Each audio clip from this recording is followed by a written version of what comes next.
পরম প্রেমময় যুগপুরুষোত্তম শ্রী শ্রী ঠাকুর অনুকূল চন্দ্রের রাতুল রাঙা চরণে জানালাম আমার শতকোটি দণ্ডবৎ প্রণাম। আমার ভক্তপ্রাণ দাদা ভাই বোন মা সকলকে জানালাম জয় গুরু। আশা করব ঠাকুরের কৃপায় আপনারা সকলে ভালো আছেন, সুস্থ আছেন, আনন্দে আছেন। আজকে ইষ্ট প্রসঙ্গে আলোচনা করব একজন সৎসঙ্গী মরে কি হবেন। যারা আমরা ঠাকুরের নাম নিয়েছি, যারা সারাক্ষণ ঠাকুরের নাম জপ করে চলেছি, তারা মারা যাবার পর কি হবে? এই প্রশ্নটা ঠাকুরকে একজন ভক্ত করেছিলেন। শ্রী শ্রী ঠাকুর তার প্রতি উত্তরে কি বললেন সেটা আজকে আলোচনার মাধ্যমে আমরা সকলে জানব। এটা আলোচনা প্রসঙ্গে চতুর্দশ খণ্ড থেকে। সিংজি ঠাকুরকে জিজ্ঞাসা করলেন, গলদ থাকলে কি করা?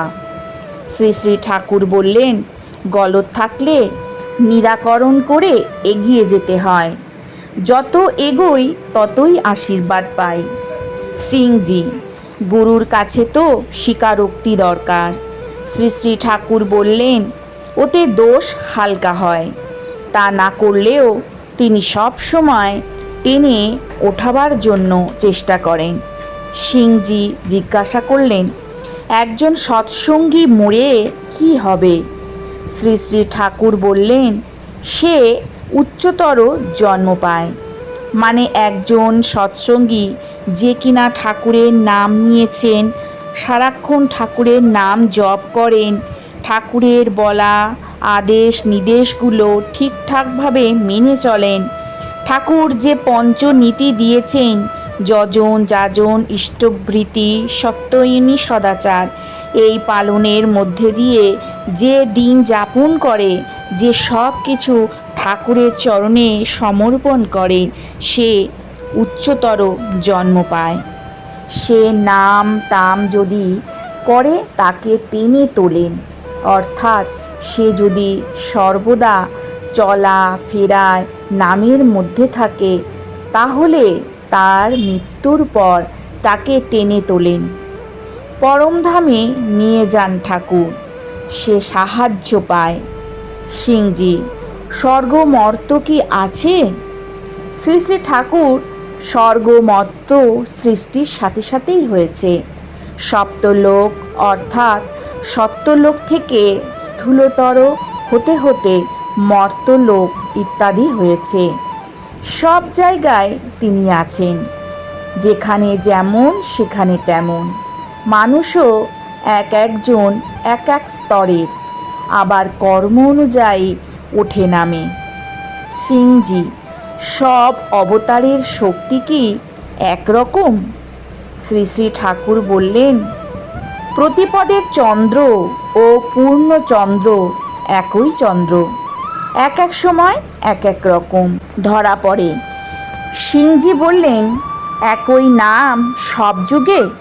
শ্রী শ্রী ঠাকুর বললেন, যে যুগে যেমন প্রয়োজন, যেমন radio short wave, long wave, medium wave ইত্যাদি আছে, তেমনি যে যুগে যে ওয়েভ নামের প্রয়োজন সেটি প্রকট হয়।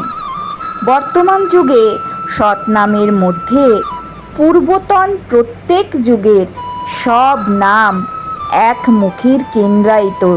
যেমন পূর্ণচন্দ্রের ভিতর প্রতিপদ, দ্বিতীয়া প্রভৃতি সব চাঁদই আছে। পরবর্তী পূর্বতনদের আরোতর রূপ, কিন্তু আলাদা নয়। পূর্ণিমার চাঁদ যেন প্রতিপদ চাঁদেরই বিকাশ, একই জিনিস। আমরা ভাবি সব কিছুই আলাদা, কিন্তু সব কিছু আলাদা নয়। প্রতিপদের চাঁদই যেমন পূর্ণিমাতে বড় হয়ে যায়, ঠিক একই জিনিস হলো নাম। নামের কোনো আলাদা নেই, কিন্তু যে সময় যেমনভাবে প্রকট হয়, যুগের সাথে যেমন ওয়েব প্রয়োজন, ঠিক একইভাবে নামটাও কিন্তু সময়ের সাথে সাথে বর্তমানকে ধরে চলতে হয়। বর্তমানকে ধরলে পূর্বতনকে কখনোই ত্যাগ করা হয় না। বরং আরও শক্ত করে ধরতে হয়। তাই শ্রী শ্রী ঠাকুর যা বলেছেন, উষা নিশায় মন্ত্র সাধন, চলাফেরায় জপ। তাই আমরা যেন চলাফেরার মধ্যে জপটা অনবরত করি। যজন যাজন ইষ্টবৃত্তি যেন সঠিকভাবে করি, যেমন পরম দয়াল শ্রী শ্রী ঠাকুর আমাদের করতে বলেছেন। তাহলে মৃত্যুর পর পরম দয়াল শ্রী শ্রী ঠাকুর আমাদের টেনে তুলে নিয়ে যাবেন এবং পরবর্তী জন্ম উচ্চতর জন্মগ্রহণ তবেই আমরা করতে পারব। তাহলে আজকের আলোচনাটি এখানেই শেষ করলাম।